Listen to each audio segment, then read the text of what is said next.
The Main Ridge Forest Reserve is very special because it is the oldest protected forest reserve in the Western Hemisphere. And in some pieces of literature, they will refer to it as the oldest forest reserve in the world. It was made a reserve forest by the French in 1765, and in 1776 it was proclaimed a protected area by the British. When you visit the Main Ridge Forest Reserve, the first thing you will notice is that cool, cold atmosphere. There was a strong correlation that was discovered by Stephen Haynes. He is an English scientist, and he discovered that trees attract rainfall. And being on a tiny island like Tobago, we would need a constant supply of water, and of course not only for drinking water but for sanitation and also for agriculture.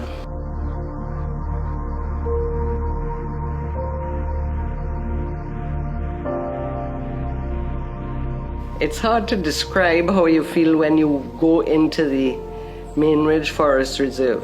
It's peaceful, it's green, it's cool, you just feel alive. And you can't replace that anywhere else. It is critically important as a watershed. Most of our rivers and streams begin within the watershed of the island. So if the trees are cut down, that's the end of our water supply. It all begins at the forest. The Main Ridge is so special because of its location, because of the amount of species, both flora and fauna, that persists within there, and the role it plays in the life of Tobagonians. The biodiversity that exists in it, some is endemic, meaning it only is found here in Tobago. One of the book of birds that was written by Mr. Richard French, right, he named it Birds of Trinidad and Tobago, right? And we have about 22 species recorded, between 22 to 26, that is only on Tobago, not recording in Trinidad, including the national bird of Tobago, not recorded in Trinidad, is the rufous-vented chakalaka or cockerel. The white-tailed Sabrewing hummingbird, that was declared an environmentally sensitive species by the EMA in 2004. The only place or the only island in the world that you can walk comfortably on an island and see this hummingbird is Tobago. All over you walk in the Main Ridge, they would come and introduce themselves to you. You're looking for me?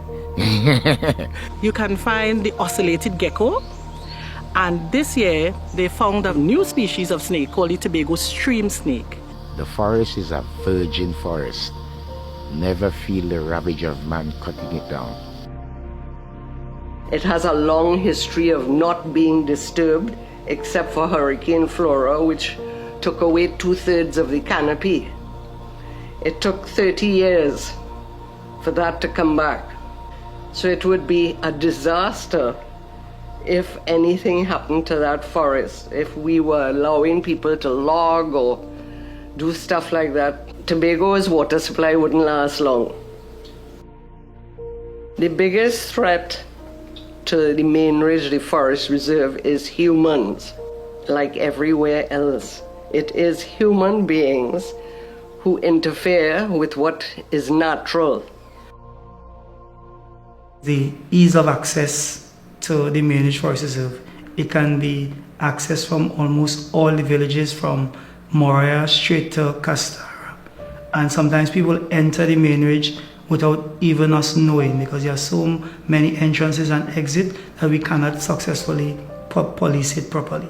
So we tend to depend on information from members of the public in terms of potential illegal activities taking place.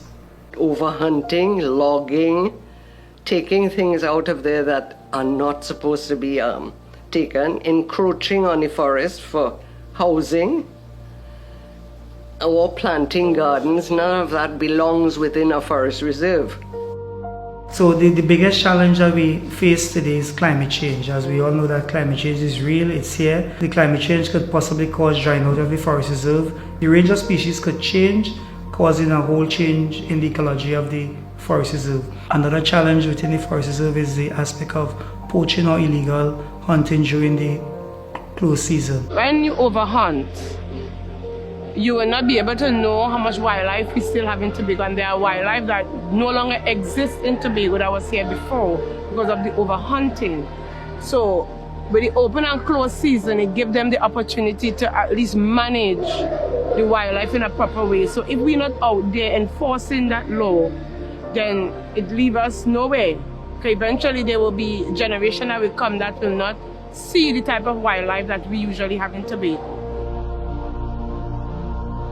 Now there's a high demand for lumber in Tobago, and the reserve have a lot of lumber, so at times people might tend to put pressure on the politicians to free up in terms of logging on state land, because we have no logging whatsoever on state land in Tobago, so that might be a future challenge. Putting it under the synonym of a protected area would help add additional protection. And that protection is only by law. A protected area needs management, proper management, and these are what the systems that are being put in place now. And that's what we are involved with putting together. Management systems, community interface with the rainforest, and trying to educate them on how to use it in a sustainable manner and not carry on like we have been doing in the past. The Mainridge Forest Reserve also protects the marine resources in Tobago. So there are basic laws in ecology. Everything goes somewhere and everything is interconnected. The ridge is linked to the sea in terms of the forest cover. The forest cover provides ecosystem services. One main one is the soil stabilization. So that prevents, it kind of purifies the water that goes down into the seas or the beach area.